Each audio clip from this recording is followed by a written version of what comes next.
جناب سیدنا محمد رسول اللہ صلی اللہ علیہ وسلم اپنی قبر انور سے باہر تشریف فرما اور آپ کے ساتھ سیدنا ابو بکر صدیق اور سیدنا عمر فاروق رضی اللہ تعالی عنہ. کیا خوش بخت ہے وہ کہ جنہیں دنیا میں بھی حضور کا ساتھ، قبر میں بھی حضور کا ساتھ، اور پھر اس کے بعد حضور کے ساتھ یہ محشر کے میدان میں. اب اللہ رب العزت کی بارگاہ میں سارے لوگ چاہیں گے ہر چیز پر موت آ جائے گی، حتیٰ کہ مقرب فرشتوں کو بھی موت آ جائے گی. اور اس کے بعد رب ارشاد فرمائے گا من کان بی شریکا فلیأتک، کون ہے، کوئی ہے میرے مقابلے میں تو آؤ. اب رب جلال کی کیفیت میں بار بار یہ الفاظ دہرائے جائیں گے، کوئی ہے میرا شریک، کوئی ہے میرا ہم پلہ، کوئی ہے میرے برابر، کوئی ہے تو آؤ. کون آئے گا اللہ کی جلال کے سامنے؟ پھر اللہ رب العزت ارشاد آسمان کو اللہ رب العزت کی طرف سے جھٹکا دیا جائے گا. پھر فرمایا جائے گا انا الملک، بادشاہ کون ہے آج کے دن؟ پھر دوسرا جھٹکا دیا جائے گا انا القدوس السلام المؤمن کی آواز آئے گی. پھر تیسرا جھٹکا دیا جائے گا انا المہیمن العزیز الجبار المتکبر. یہ الفاظ سنائی دیں گے. یہ رب جلال کی کیفیت میں اللہ تعالیٰ کی طرف سے یہ ندا، یہ آواز، یہ جلال بھری آواز آئے گی. پھر رب ارشاد فرمائے گا این الملوک، کوئی ہے آج کے دن کوئی بادشاہ؟ این الجبارون، این المتکبرون، لمن الملک اليوم. پھر خود رب ارشاد فرمائے گا للہ الواحد القہار. اس کی تفصیل میں جانے کا وقت نہیں ہے، بس جلال کی اس کیفیت میں اللہ کی طرف سے یہ آواز آئے گی. ہیں کون قہر و غضب والے بڑے بڑے متکبر دنیا سے گزرے ہوں گے جو کسی کو خاطر میں نہیں لاتے تھے؟ رب اس دن آواز دے گا، کوئی ہے تو سامنے آئے.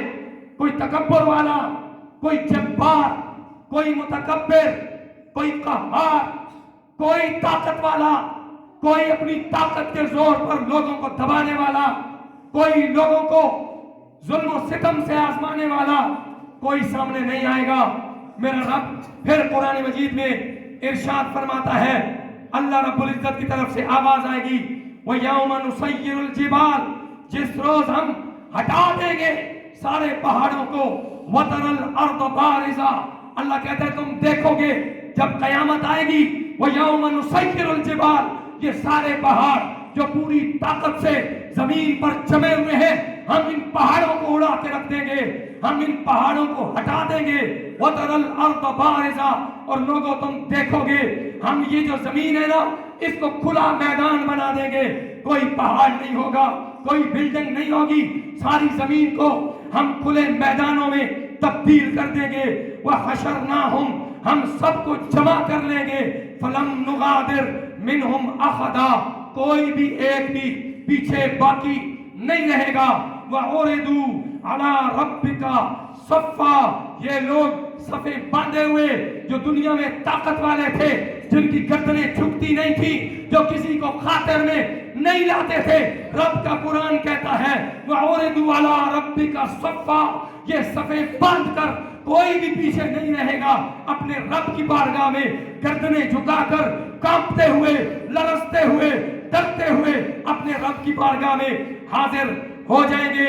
پھر اللہ ارشاد فرماتا ہے لَقَدْ جِئْتُمُونَا كَمَا خَلَقْنَاكُمْ أَوَّلَ مَرَّةٍ، تم دنیا میں سوال کرتے تھے ہم پیدا ہوئے، ہم مریں گے، ہمیں کیسے زندہ کیا جائے گا، قیامت کیسے برپا ہوگی، کیسے ہمیں رب کی بارگاہ میں دوبارہ جمع کیا جائے گا. لَقَدْ جِئْتُمُونَا كَمَا خَلَقْنَاكُمْ أَوَّلَ مَرَّةٍ، آج تم آ گئے ہو ہمارے پاس جیسے کہ ہم نے تمہیں پہلی بار پیدا کیا تھا. تمہارا وجود نہیں تھا، تم معدوم تھے، تم نیست تھے، تم نابود تھے. ہم نے تمہیں پیدا کیا، دنیا میں زندگی دی، آزمانے کے لیے تم نے کیا کیا؟ سارے صف در صف رب کی بارگاہ میں حاضر ہو جائیں گے. اللہ رب العزت پھر اس کے بعد ان سے سوال و جواب ہوں گے، ان سے بات ہوگی. پھر آگے طویل زندگی وہ طویل سفر شروع ہو جائے گا جس کا کوئی اختتام نہیں ہے، جس کا کوئی وہ اینڈ لیس سفر ہے، اس کا کوئی اختتام نہیں ہے۔ بس کہنا یہ چاہتا ہوں، اللہ تعالیٰ پھر اس آخری بات عرض کرتا ہوں، اللہ تعالیٰ پھر اس کے بعد لوگ جب قبروں سے نکلیں گے، سب سے پہلے حضرت ابراہیم علیہ السلام کو اللہ رب العزت کی طرف سے لباس جوڑا پہنایا جائے گا۔ پھر اس کے بعد ذرا سنیں تو صحیح، مسجدوں کی خدمت کرنے والے، مسجدوں سے محبت کرنے والے، مسجدوں میں اذانیں کرنے والے، مسجدوں میں تکبیریں کرنے والے، مسجدوں سے محبت کرنے والے، ابراہیم علیہ السلام کو لباس پیش دیا جائے گا۔ اس کے بعد دیگر انبیاء کرام کو بھی لباس عطا ہوگا۔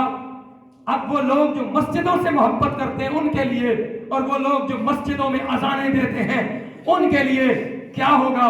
قیامت میں ساری کائنات، اللہ قرآن میں کیا کہتا ہے؟ سارے لوگ وَعُرِضُوا عَلَىٰ رَبِّكَ صَفًّا، اس سے پہلے کہتا ہے فَلَمْ نُغَادِرْ مِنْهُمْ أَحَدًا، کوئی بھی پیچھے نہیں رہے گا۔ ساری کائنات کے لوگ جمع ہوں گے نا، پھر لباس تقسیم ہوں گے۔ انبیاء کے بعد سب سے پہلے جو اللہ کے گھروں میں جو مؤذن ہوں گے نا، اذانیں دینے والے، اللہ تعالیٰ کی طرف سے ان کے درجات کے مطابق ان کو لباس عطا ہوگا۔